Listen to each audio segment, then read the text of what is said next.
On Father's Day, my daughter gave her father-in-law a $13,000 cruise ticket, paid for with my money, and I got a $2 lottery ticket. She laughed, saying, "If I'm lucky, half of it is mine." I smiled, but my heart was boiling with anger. That ticket brought me $120 million, and I taught her a lesson she will never forget. Instead of half the amount, she got what she deserved.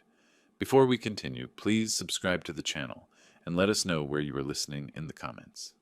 Dad, here's your gift. If you win, remember half is mine. Kara's voice cut through the Father's Day dinner atmosphere as she tossed the lottery ticket across my dining table with that familiar smirk. I caught the crumpled paper, my weathered fingers smoothing it against the tablecloth. $2. The numbers blurred slightly as I stared at them, trying to process what had just happened. Very thoughtful, sweetheart, I managed, forcing a smile.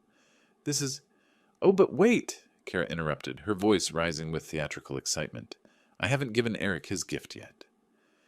She reached behind her chair and produced an elegant gift box, the kind that cost more than my weekly grocery budget.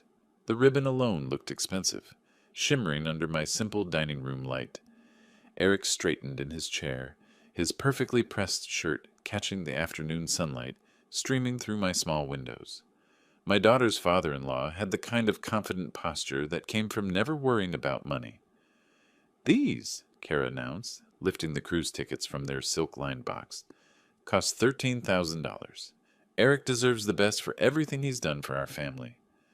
The weight of the lottery ticket in my hand suddenly felt microscopic. I watched Eric examine the tickets with satisfaction, his manicured fingers tracing the gold embossing. Now this is what I call a proper gift, Kara, Eric said, his voice carrying that particular tone of approval reserved for expensive things. His eyes met mine across the table. Your father taught you well. The phrase hung in the air like smoke. Other family members shifted uncomfortably, suddenly finding their plates fascinating. My sister Margaret cleared her throat, while my nephew Tommy studied his hands. Dad always said actions speak louder than words, Kara replied, her laugh bright and sharp. She glanced at Eric and something passed between them, a look that made my chest tighten. Some people show love through grand gestures. Others... She gestured vaguely at my lottery ticket. I held the paper steady, though my hands wanted to shake. I appreciate the thought, Kara, really. Oh, it's just a little joke, she said, waving dismissively.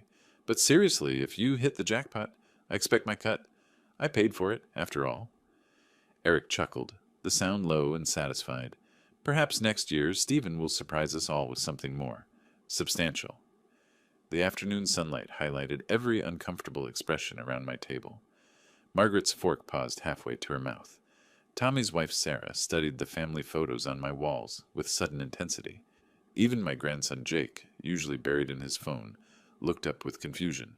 These cruise tickets, Eric continued, fanning them out like playing cards, represent 2 weeks in the Mediterranean. First-class accommodations, private balcony, all meals included. The kind of experience that creates lasting memories. I nodded, my throat tight. Sounds wonderful. It is wonderful, Kara agreed. Eric has always been there for us financially. He helped us buy our house, paid for Jake's private school, even covers our country club membership. He's earned something special. The lottery ticket felt like it might disintegrate in my grip. I remembered the double shifts I'd worked at the garage, the overtime hours fixing transmissions and rebuilding engines, all to pay for Kara's college education. The nights I'd fallen asleep in my chair, too tired to make it to bed, after working 16-hour days to afford her textbooks. Well, I said quietly, I hope you both enjoy the cruise. We will, Eric said, slipping the tickets back into their box with ceremonial care. This is how families should treat each other, with generosity and respect. The conversation moved on, but I remained focused on the tiny piece of paper in my hands. $2, the same amount I used to give Kara for ice cream when she was 7, back when that small gesture could light up her entire face. After dinner, they left as quickly as they'd come. Car doors slammed outside, engines started, and voices faded into the evening air. I remained at my table, still holding the lottery ticket, watching the last of the sunlight disappear from my dining room. The house settled into the familiar quiet of my solitary life. I looked around at the family photos on my walls. The modest furniture I'd bought piece by piece over the years, the careful decorations I'd set up for a Father's Day that was already over. The lottery ticket lay beside my empty coffee cup, forgotten in the morning light filtering through my kitchen window. I stared at my laptop screen, numbers swimming before my eyes as I reviewed my monthly bank statement. A ritual I'd maintained for 40 years, first as a young father counting every penny, now as a careful retiree protecting what little I had. My finger traced down the list of transactions: utility bills, grocery store purchases, the modest amount I'd spent on Father's Day dinner ingredients. Everything accounted for, everything expected, until I reached a line that made my coffee grow cold in my mouth. Premium travel services, 13,643. I blinked, certain I'd misread. The amount stared back at me, unchanged. My hands trembled as I cross-referenced the date with my calendar. 1 week ago, Thursday. I'd been nowhere near a travel agency. The realization hit me like a physical blow. Kara still had authorized access to my account, a precaution I'd set up years ago when her mother died, in case of emergencies. I'd forgotten about it completely. My phone felt heavy in my shaking hands as I dialed her number. Each ring echoed in my quiet kitchen, mixing with the sound of my own heartbeat. "Hello, Dad." Her voice carried that particular tone of bored politeness she used when I interrupted her busy life. "Kara, I'm looking at my bank statement." I tried to keep my voice steady. "There's a charge for over $13,000 from premium travel services." Silence. Then a laugh, light and dismissive. "Oh, that? I bought Dad Eric his cruise. He deserved something nice for once." The words hit me like a slap. You took $13,000 from my account without asking?" "I didn't take anything, Dad. I used family money for a family gift." Her tone shifted, becoming slightly defensive. "You wouldn't have spent it anyway. It's just sitting there." "Kara, that's theft." My voice broke on the word. "You stole from me." "It's not stealing when it's family money," she snapped. "Eric has always been there for us financially. He helped us when we needed it. This is just returning the favor." I gripped the phone tighter. "I'm your father, Kara. I raised you. I worked double shifts to pay for your college, And Eric helped us both move beyond that," she interrupted. "He's shown us what real success looks like, what it means to be generous, to live well, to give meaningful gifts instead of—" She paused, and I could hear her dismissive sigh. "Instead of lottery tickets." The cruelty in her voice left me speechless. This was my daughter, the little girl who used to fall asleep in my lap while I read her bedtime stories, the teenager who'd cried on my shoulder when her mother died, the young woman who'd once called me her hero. "Dad, are you there?" "I'm here," I whispered. "Look, I know you're upset, but think about it rationally. Eric earned this. He's successful. He's contributed to our family's well-being. He deserves recognition for everything he's done." "And what about everything I've done?" Another pause. When she spoke again, her voice was colder than I'd ever heard it. "You did what fathers are supposed to do. Eric went above and beyond." The line went dead. I stared at the phone, the dial tone echoing in my empty kitchen like a funeral dirge. My hands shook as I set it down, the same hands that had held her as a baby, taught her to ride a bike, applauded at her graduation.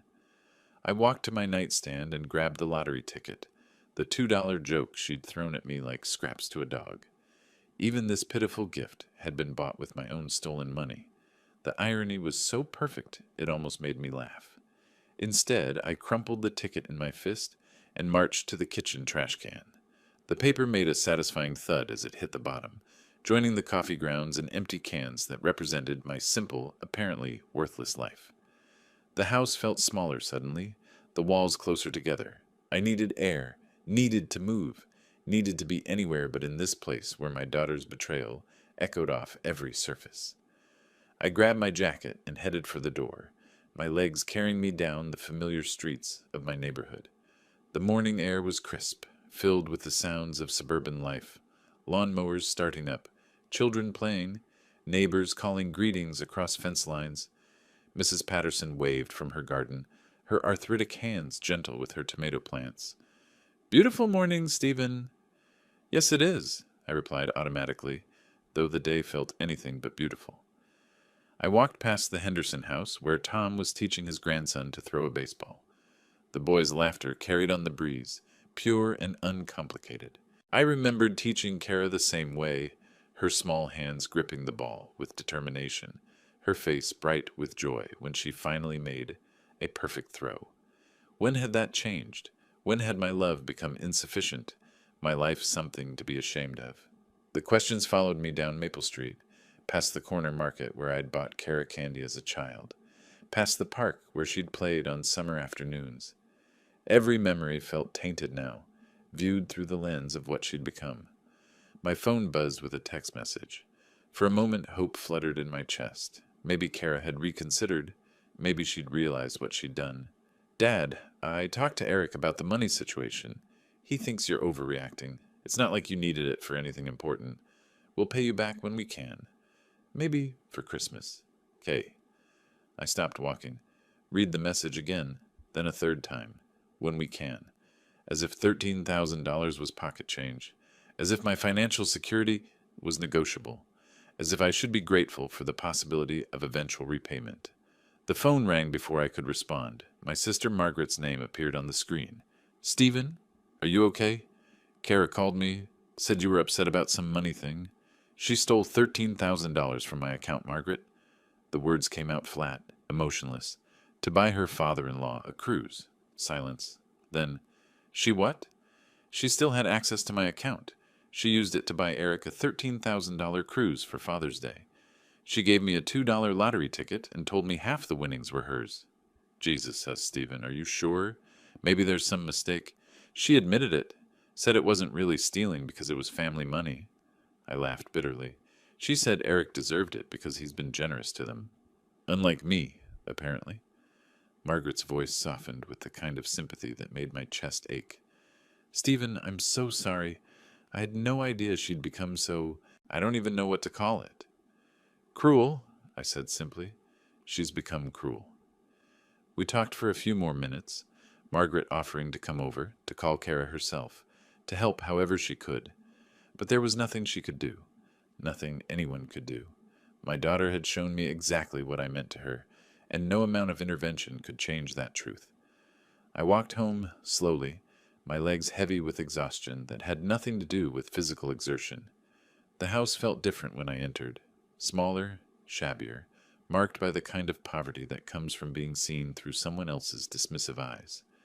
The trash can in my kitchen held the crumpled lottery ticket, a reminder of the joke that had started this whole nightmare. I stared at it for a long moment, remembering the weight of those $2 in my hand, the laughter in Kara's voice as she tossed it across the table. Tomorrow, I would call the bank. I would revoke her access to my account, take the steps I should have taken years ago. But tonight, I would sit in my quiet house and mourn the daughter I'd lost, the relationship that had died somewhere along the way without my noticing. The lottery ticket remained in the trash, forgotten and worthless, while I grieved for something far more valuable that I'd already lost. The next morning arrived with the kind of brutal clarity that follows a sleepless night. I sat at my kitchen table, coffee growing cold as I stared at the bank's phone number written on a piece of paper. My hands felt steady for the first time in 24 hours. First National Bank Customer Service, this is Rebecca. How can I help you? I need to revoke authorized access to my account, I said. Someone has been making unauthorized purchases. The conversation was surprisingly simple. Rebecca's voice carried professional sympathy as she walked me through the process. Within 15 minutes, Kara's access was terminated, new security measures were in place, and I felt something I hadn't experienced in years, the solid certainty of protecting myself. Is there anything else I can help you with today, Mr. Woods? No, that covers it. Thank you. I hung up and looked around my kitchen with new eyes. The modest space felt different, not shabby, but honest, clean, mine. My gaze fell on the trash can, and I remembered the lottery ticket lying crumpled among the coffee grounds, the $2 joke that had started this whole mess, purchased with my own stolen money and thrown back at me like I was some kind of charity case. I walked over and stared down at the crumpled paper. Even this pathetic gesture had been bought with money taken from my account without permission. The irony was almost laughable. She'd stolen from me to buy me a gift, then claimed half the potential winnings. With sudden, decisive anger, I grabbed the ticket and smoothed it out on my counter. The numbers stared back at me. At 07, 14, 23, 35, 42, Powerball 18. I memorized them, these digits that represented everything wrong with my relationship with my daughter, then crumpled the paper again and threw it back in the trash with more force than necessary. The morning stretched ahead of me, empty and quiet. I needed to move, needed to clear my head, needed to be somewhere other than this kitchen where yesterday's betrayal still echoed off the walls. I grabbed my jacket and headed outside, letting my feet carry me down the familiar streets of my neighborhood. The morning air was crisp, filled with the sounds of honest work. Lawn mowers starting up, children playing, neighbors calling greetings across fence lines. Mrs. Patterson was in her garden again, her weathered hands gentle with her roses. She looked up as I passed, her smile warm and genuine. "Morning, Stephen. You're out early today?" "Couldn't sleep," I said, pausing at her fence. "Thought a walk might help." She nodded knowingly. "Sometimes the best thinking happens when your feet are moving." My Harold used to say that. Her late husband had been a good man, a mechanic like me who'd worked with his hands and treated people with respect. The kind of man who understood that character mattered more than bank accounts. He was right about that, I said. I continued walking past the Henderson house where Tom was washing his car with his grandson's help. The boy was more interested in splashing water than cleaning, but Tom didn't seem to mind. Their laughter carried on the breeze, uncomplicated and pure. 2 blocks down, I passed the corner market where I'd bought Cara candy as a child. The owner, Mr. Chen, was arranging fruit in his window display, each apple and orange placed with care. He'd been here for 30 years, serving the neighborhood with quiet dignity, never getting rich, but never compromising his principles either. These people understood something Cara had forgotten, that there was honor in honest work, in treating people with respect, in building relationships based on something more substantial than financial gain. My phone buzzed with a text message. For a moment, hope fluttered in my chest. Maybe Cara had reconsidered. Maybe she'd realized what she'd done. "Dad, I talked to Eric about the money situation. He thinks you're overreacting. It's not like you needed it for anything important. We'll pay you back when we can. Maybe for Christmas." "Kay." I stopped walking, read the message again. The casual dismissal of my financial security, the assumption that $13,000 was somehow unimportant to me, the vague promise of eventual repayment. It all crystallized into a moment of perfect clarity. This was who she had become. This was what I meant to her. I deleted the message without responding and kept walking. The familiar streets of my neighborhood wrapped around me like a comfortable blanket, filled with the sounds and sights of people living honest lives. Whatever happened next, I would face it on my own terms, with my dignity intact. The trash can in my kitchen held the crumpled lottery ticket, forgotten and worthless, while I walked toward whatever came next, with my head held high. 3 days had passed since I'd taken control of my finances. 3 quiet days of morning coffee, simple meals, and the kind of peace that comes from knowing you've done the right thing. I was stirring scrambled eggs in my cast-iron skillet when the phone shattered the silence with its shrill demand for attention. "Dad, what the hell did you do to my card?" Kara's voice exploded through the receiver before I could even say hello. "It was declined at Nordstrom. Do you have any idea how embarrassing that was?" I set down my spatula carefully, my hand surprisingly steady. "I removed your access after you stole $13,000 from my account." "I didn't steal anything." Her voice pitched higher, that familiar tone she'd used as a teenager when caught in a lie. "That money was for family, for someone who actually contributes to this family. You didn't ask permission, Kara. You just took it." Through the phone, I could hear the rustle of shopping bags, the distant hum of mall traffic. She was calling me from the parking lot of whatever expensive store had just humiliated her. I was standing there with an $800 handbag, Dad. $800? The sales associate ran my card 3 times before telling me, in front of everyone, that it was declined. Other customers were staring. I looked like some kind of common person who can't afford her purchases. The way she said common person made my chest tighten, as if being unable to afford $800 handbags was some kind of moral failing. "I'm sorry you were embarrassed," I said quietly, "but that doesn't change what you did." "What I did?" She laughed, but there was no humor in it. What I did was treat Eric with the respect he deserves, something you've never learned to do.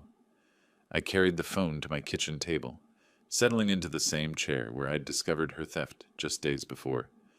Kara, I raised you. I worked 60-hour weeks to put you through college. I thought that counted for something. And Eric helped us move beyond all that, she snapped.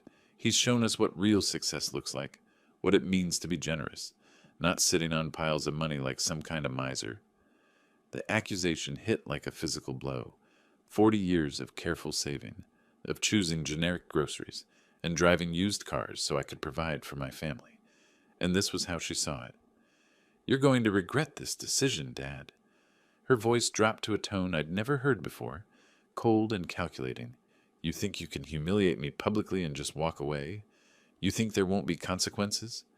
Kara, I'm not trying to hurt you. I'm protecting myself. No, you're being selfish, and petty, and cruel.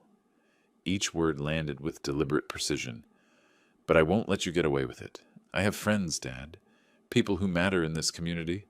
People who understand what family loyalty actually means. The line went dead with a sharp click that echoed in my quiet kitchen. I set the phone down and returned to my eggs, but they'd gone cold in the pan. Even reheated, they tasted like ash. That evening I tried to distract myself with television, flipping through channels without really watching. A nature documentary about wolves, a cooking show featuring elaborate desserts I'd never attempt, a news program discussing economic policies that felt irrelevant to my small world. My tablet sat on the coffee table, unopened since yesterday.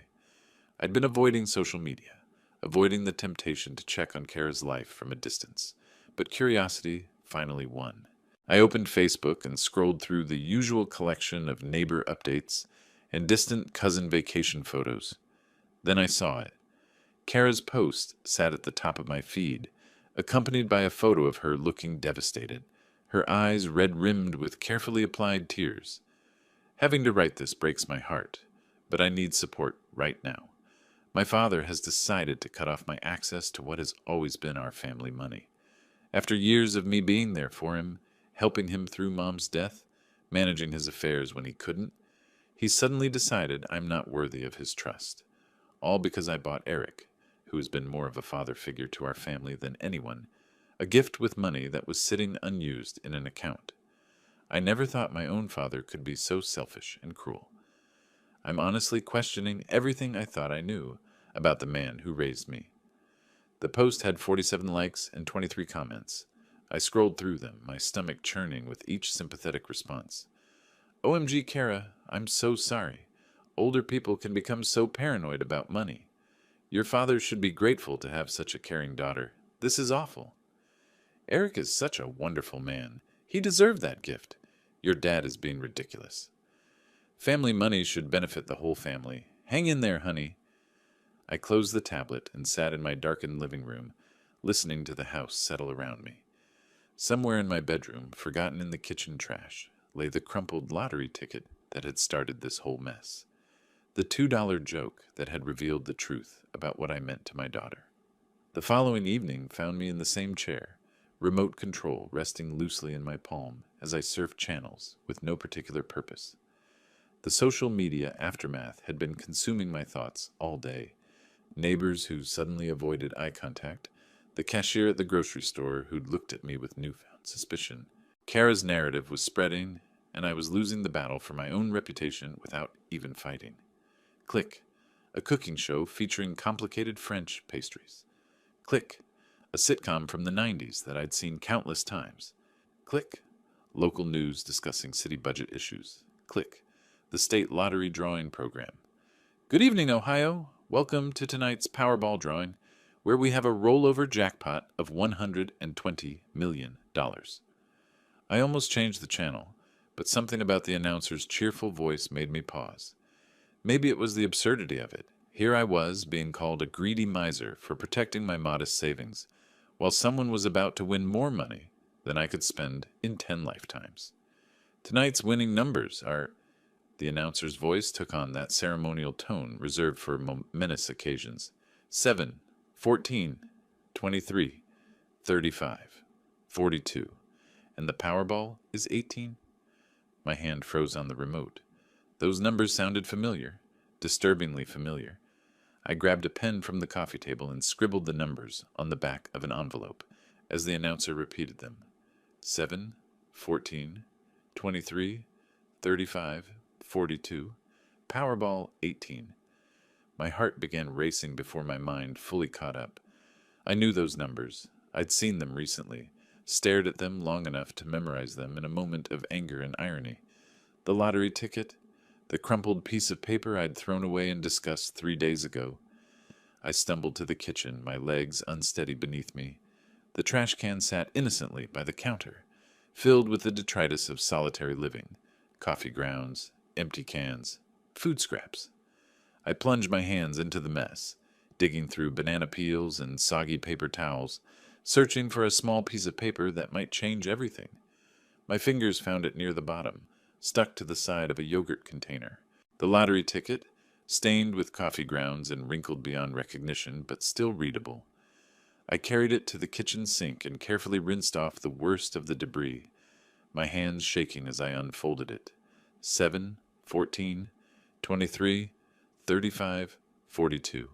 Powerball 18. Perfect. Every single number matched. I sat down hard in my kitchen chair, staring at the damaged ticket in disbelief. The $2 joke that Kara had thrown at me like scraps to a dog. The gift she'd bought with my own stolen money and then claimed half ownership of. The piece of garbage I'd discarded in anger. It was worth $120 million. I called the lottery hotline with trembling fingers, following the automated prompts to verify the winning numbers. The mechanical voice confirmed what I already knew.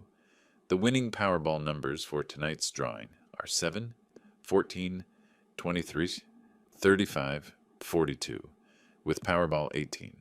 The jackpot amount is $120 million. I hung up and looked around my modest kitchen with new eyes. The outdated appliances, the worn linoleum floor, the simple table where I ate my solitary meals, all of it suddenly felt surreal, like a movie set about to be struck and replaced with something entirely different. The lottery ticket lay on my table, still damp from its rescue from the garbage, still creased with the force of my angry disposal. Kara's voice echoed in my memory. If you win, remember half is mine. I barely slept that night, alternating between checking the lottery ticket for the 100th time and staring at my ceiling in disbelief. By morning, I'd convinced myself it had to be a mistake, a hallucination brought on by stress and social isolation. But the numbers remained the same, and the ticket, despite its journey through my garbage, was undeniably real. The Ohio Lottery Commission offices in downtown Columbus were more impressive than I'd expected. Glass and steel reaching toward gray March clouds, with security guards and an atmosphere of serious business. I clutched the ticket in a plastic sleeve, my palms sweating despite the cool morning air. Mr. Woods? The lottery official, a woman named Janet Chen, smiled professionally as she examined my bedraggled ticket. This is quite a story. Found it in your trash? Threw it away in anger, I admitted. My daughter bought it as a Father's Day gift, but the circumstances were complicated. Janet nodded without judgment, placing the ticket under some kind of specialized scanner. We see all kinds of situations here. The important thing is verification, and I'm happy to tell you, Mr. Woods, that this is indeed a winning ticket. The words seemed to echo in the sterile office space. I gripped the arms of my chair, afraid I might float away. However, Janet continued, our verification process takes 48 hours for prizes of this magnitude. We need to confirm the ticket's authenticity through multiple security measures, prepare the legal documentation, and arrange for the payout process. I nodded numbly, signing papers and providing identification, barely processing the cascade of information about taxes, payment options, and publicity procedures. By the time I left the lottery office, my head was swimming with figures and legal terminology, but one fact remained crystal clear. I was worth $120 million. The drive home passed in a blur of familiar streets that suddenly felt foreign. Everything looked the same. The corner grocery store, Mrs. Patterson's rose garden, the elementary school where Kara had learned to read. But I felt like an alien visitor, observing someone else's life. I'd been home less than an hour when Kara's car screeched into my driveway. She burst through my front door without knocking, her face flushed with excitement and determination. Dad, I heard about the lottery. Some woman at the office knows someone who works at the commission. She saw your name on the winner's list. I remained seated at my kitchen table, the official lottery paperwork spread before me like evidence in a trial. Hello, Kara. Don't hello me. She practically vibrated with energy. Do you realize what this means? We're millionaires. Remember what I said. Half is mine. That was a gift, Kara. My voice came out calmer than I felt. You can't take back a gift. Her expression shifted, the excitement giving way to something harder. We had an agreement. Everyone at that dinner heard me say it. Witnesses, Dad. Legal witnesses. You threw that ticket at me like garbage, I said quietly. You bought it with money you stole from my account. It was never about sharing anything. Stole? Her voice pitched upward. I used family money for a family purpose, and now you're trying to cheat me out of what's rightfully mine. I looked at my daughter, really looked at her, and saw a stranger. The little girl who used to climb into my lap for bedtime stories had been replaced by someone I didn't recognize, someone whose first thought, upon hearing of my good fortune, was how much of it belonged to her. The ticket was a gift, I repeated. Whatever your intentions, whatever you said, it became mine the moment you gave it to me. I'll sue you. She slammed her hand on my table, making the lottery papers jump. I'll prove that ticket belongs to me. I'll take you to court and make sure everyone knows what kind of man you really are. And what kind of man am I, Kara? She paused, her chest heaving with anger. For a moment I saw something flicker across her face. Recognition, maybe, or shame. But it passed quickly, replaced by cold determination, the kind who steals from his own daughter. She stormed out, as dramatically as she'd arrived, her parting shot hanging in the air like smoke. I listened to her car engine roar to life and fade into the distance, then looked down at the official documentation confirming my lottery win. $120 million, more money than I could spend in 10 lifetimes, and all I felt was tired. I woke to the sound of my phone buzzing incessantly on the nightstand. 15 missed calls, 12 text messages, and a cascade of social media notifications that made my stomach lurch before I was fully conscious. The first Facebook post appeared at 6:47 a.m., timestamped just as most people were starting their day with coffee and morning news. Urgent. My father has stolen my lottery ticket and is claiming the entire jackpot for himself. This is the same man who cut off my access to family money and publicly humiliated me. The ticket was my gift to him, with the clear understanding that winnings would be shared. This is elder abuse in reverse, when elderly people become so obsessed with money, they'll cheat their own children. Please share this post. I need people to know the truth about what's happening. The post included a photo of me from last Christmas, looking serious and somewhat stern in my holiday sweater. Below it, comments were already accumulating like digital wildfire, but Kara hadn't stopped there. Her Instagram featured a tearful video of her sitting in her car, mascara running down her cheeks as she spoke directly to the camera. I don't usually air family business like this, but I'm desperate. My own father has stolen my lottery ticket, literally stolen it, and now he's claiming the entire $120 million for himself.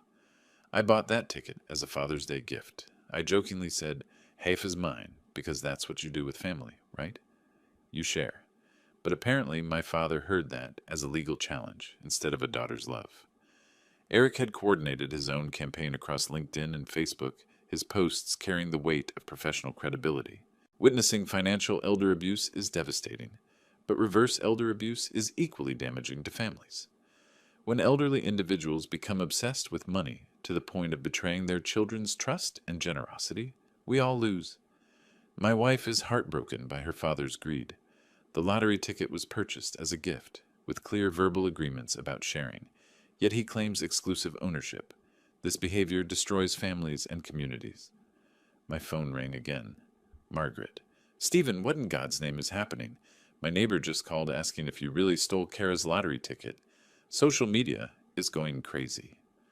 I explained the situation as simply as I could, but even to my own ears, it sounded complicated. Yes, Kara had bought the ticket. Yes, she'd made jokes about sharing winnings. Yes, I had actually won. No, I didn't believe I owed her anything. But Stephen, Margaret said gently, she did buy it for you. With money she stole from my account, I reminded her. By noon, the story had gone viral in our small corner of the internet. Local Facebook groups buzzed with debates about family loyalty, legal obligations, and moral responsibilities. The neighborhood app next door featured heated discussions about the greedy lottery winner on Maple Street. I made the mistake of reading comments on Kara's posts. This is disgusting. How can a father do this to his daughter? Lawyers need to get involved. This is theft, plain and simple. I know this family. The daughter has always been so generous and kind. The father has always been weird about money. Team Kara. No way should an old man keep money that belongs to his daughter. Eric's professional network had mobilized too. Colleagues from his investment firm shared his posts with serious commentary about family values and financial ethics. Their shared social circle, people I'd known for years, publicly supported Kara's version of events. I closed my laptop and walked to my kitchen window, looking out at the neighborhood I'd called home for 30 years. 3 neighbors stood near my mailbox, clearly discussing the situation. When they saw me at the window, they scattered like guilty children. My phone buzzed with a text from an unknown number. Channel 6 wants to interview you about the lottery controversy. Can you call us? Another message. Columbus Dispatch seeking comment on family lottery dispute. And another. Legal representation available for lottery ticket disputes. Free consultation. I turned off my phone and sat in my quiet kitchen. The official lottery paperwork still spread across my table like evidence of my guilt. Outside, my neighbors whispered and speculated, their judgment delivered through social media comments and careful distances. The irony wasn't lost on me. I was worth $120 million, and I'd never felt more alone in my life.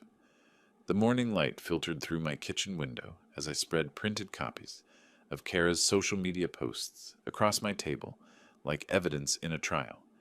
Each comment, each share, each supportive response felt like another nail in the coffin of my reputation. The coffee grew cold in my cup as I read through the digital assassination of my character. My landline phone rang, cutting through the silence with its old-fashioned mechanical bell. The caller ID showed a number I didn't recognize, but something about its pattern suggested a business line. Mr. Woods, this is William Johnson, Eric's father. The voice was measured, professional, carrying the kind of authority that came from years of boardroom negotiations. I believe we need to talk. I gripped the receiver tighter. I'm not sure what there is to discuss, Mr. Johnson. There's quite a lot, actually. A pause, then. Could we meet this morning? Say Murphy's Diner on 5th Street, in an hour? Murphy's Diner was a modest family restaurant where I sometimes went for their Saturday morning special. The kind of place where Eric would never be caught dead. May I ask what this is about? The lottery ticket, William said simply, and what I witnessed on Father's Day. My heart hammered against my ribs. You were there. I was indeed. 1 hour, Mr. Woods. The line went dead, leaving me staring at the phone in confusion. Eric's father wanting to meet about the lottery ticket could only mean trouble. Maybe they were coordinating a legal strategy, or perhaps William was coming to pressure me into settling with Kara. I almost didn't go, but curiosity won over caution. Murphy's Diner occupied a corner lot that had hosted restaurants for 50 years. Red vinyl booths, checkered linoleum floors, and the kind of coffee that could wake the dead. I spotted William immediately. His tailored navy suit stood out like a peacock among sparrows in the humble establishment. He rose when he saw me, extending a well-manicured hand in greeting. Mr. Woods, thank you for coming. We slid into a booth near the window, where morning light illuminated the deep lines around William's eyes. The waitress, a motherly woman named Dolores, who'd been serving coffee here since I was in my 40s, poured 2 cups without being asked. I witnessed the entire gift exchange on Father's Day, William began without preamble. Every word, every gesture. Your daughter handed you that lottery ticket and explicitly called it your Father's Day gift. I studied his face, searching for signs of deception or manipulation. She's claiming we had an agreement about splitting any winnings. William's expression hardened. That's simply not what happened. I watched her throw that ticket across the table with a dismissive laugh. There was no negotiation, no agreement, no verbal contract.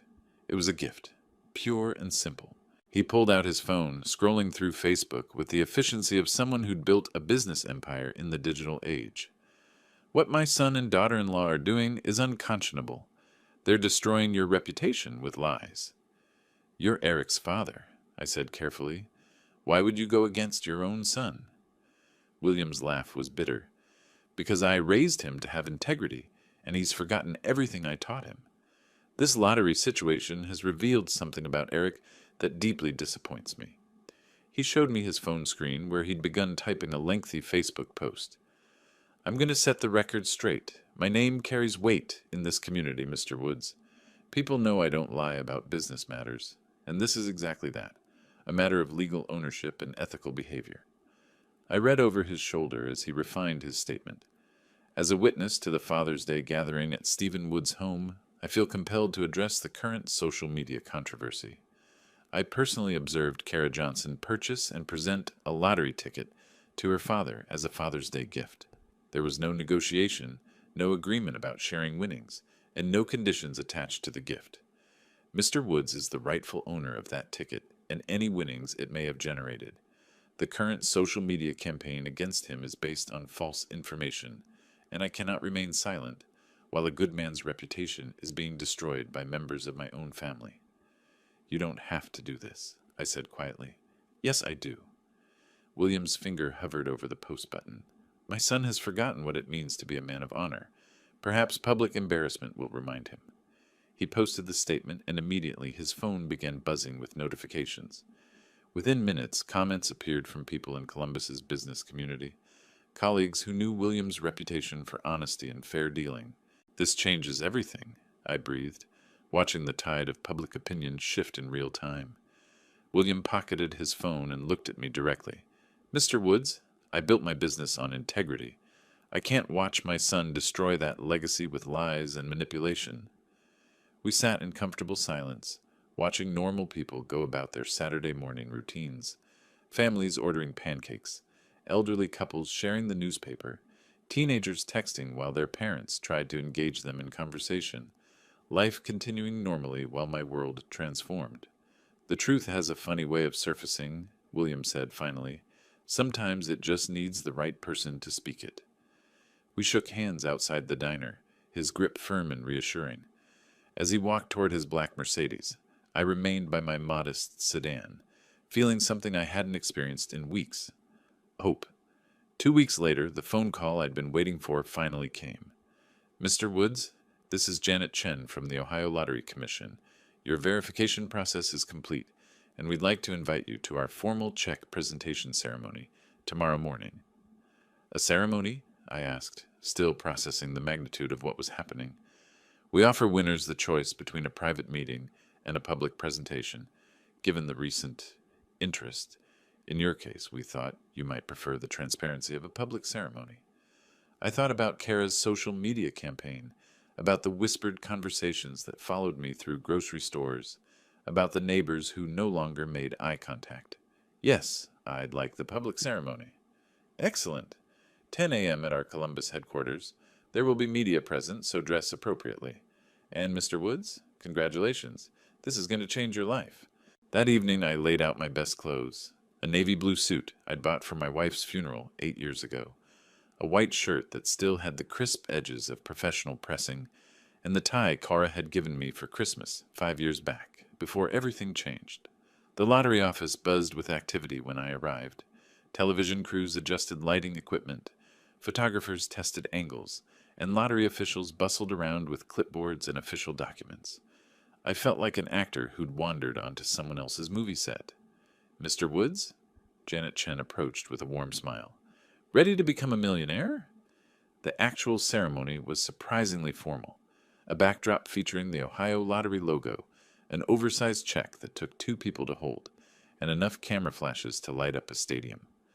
When Janet announced me as the winner of the $120 million jackpot, the applause felt surreal. This is certainly unexpected, I said into the microphone, my voice carrying better than I'd hoped. I plan to use this blessing responsibly, to help others, to pursue dreams I'd put aside, and to live with dignity. The questions from reporters came rapidly. How did it feel to win?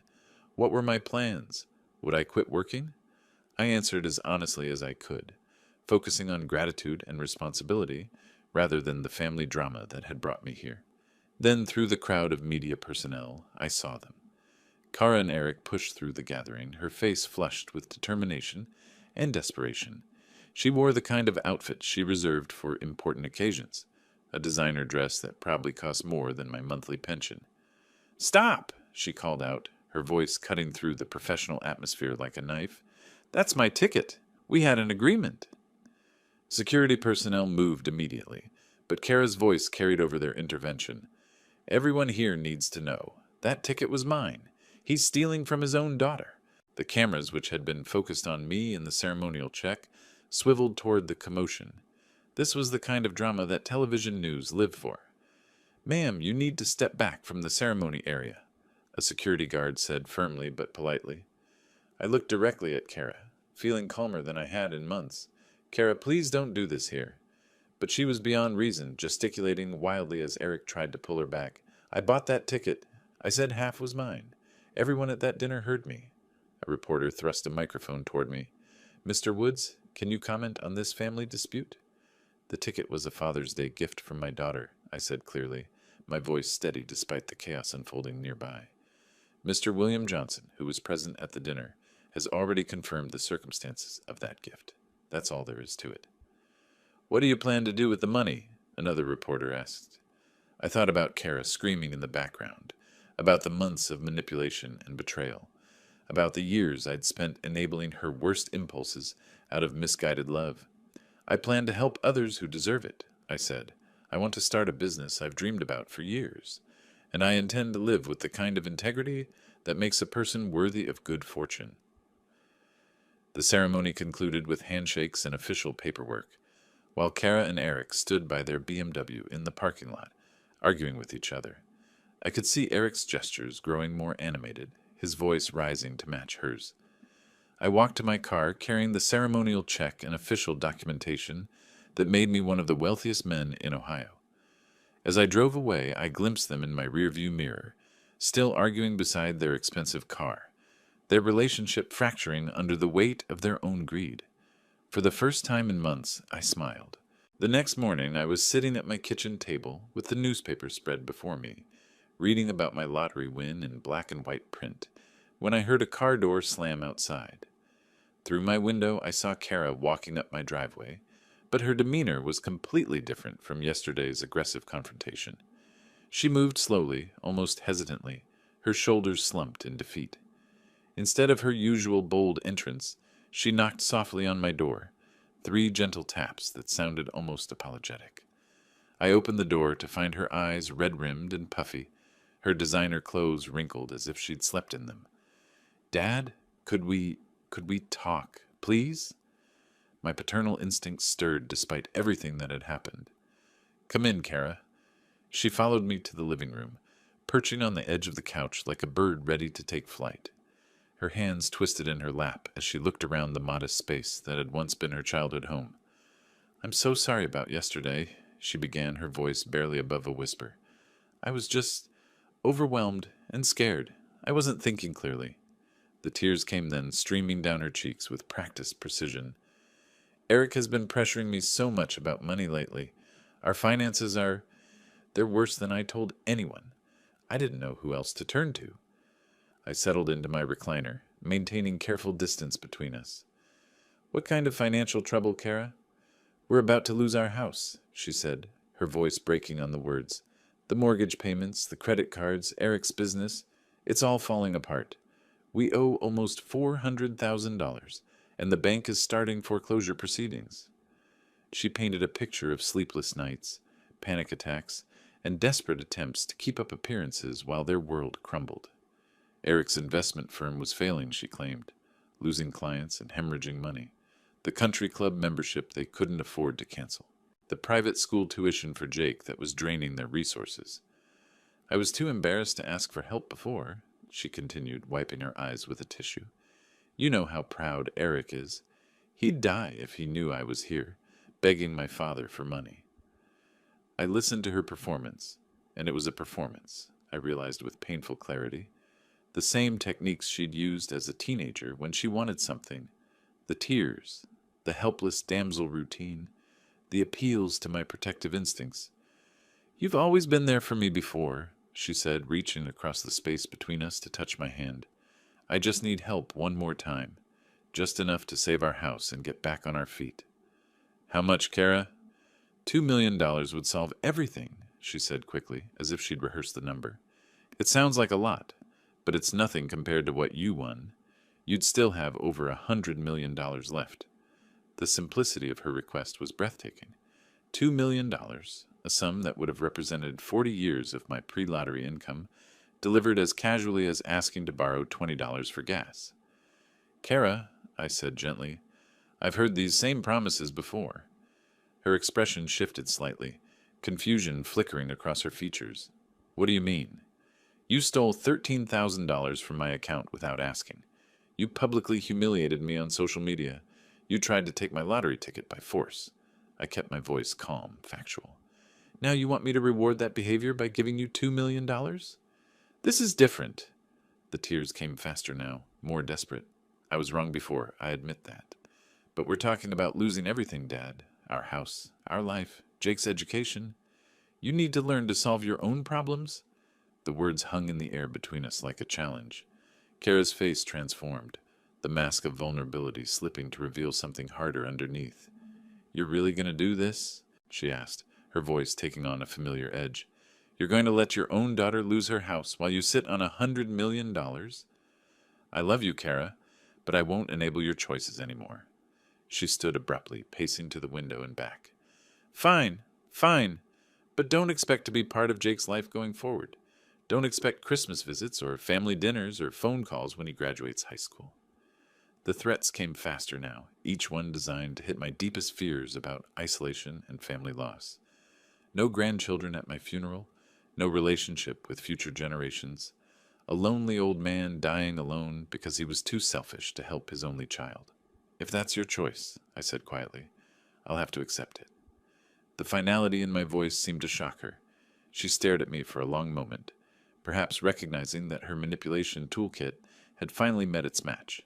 "You've changed," she said, her voice cold with disappointment. "Money has made you cruel." "No, Kara. Money has made me free." She stormed out without another word, her footsteps echoing on my front walkway as she marched to her car. I stood at my front window, watching her drive away with visible anger, her tires squealing as she peeled out of my driveway. I turned away from the window and looked around my quiet home, feeling a mixture of sadness and relief. The little girl who used to fall asleep in my lap, reading stories, was gone, replaced by someone I didn't recognize and couldn't save. I walked to my kitchen to make tea, my movements calm and purposeful. For the first time in years, my home felt truly peaceful. 3 months later, I stood in my empty living room, holding my phone as movers loaded the last boxes. I scrolled to Kara's contact and selected "Block this number." Some bridges once burned weren't meant to be rebuilt. The drive to Dayton took 2 hours through rolling countryside. In this new city, I would be simply Stephen Woods, new resident, not the lottery winner from the news. My house sat on a quiet street, 3 hours from Columbus, far enough that unexpected visits would require real commitment. Henderson's classic auto restoration had been for sale for months. When I walked through the shop, inhaling the familiar scents of motor oil and polish, I knew I'd found my purpose. "You sure you want this much work?" asked Tom Henderson, gesturing at project cars filling his bays. "Most folks your age are thinking about slowing down." I ran my hand along a 1967 Mustang's fender. "I'm just getting started." Within a week, Henderson's became Wood's Classic Auto Restoration. I hired 3 local mechanics and established the Supporting Single Fathers Foundation, remembering my own struggles after my wife's death.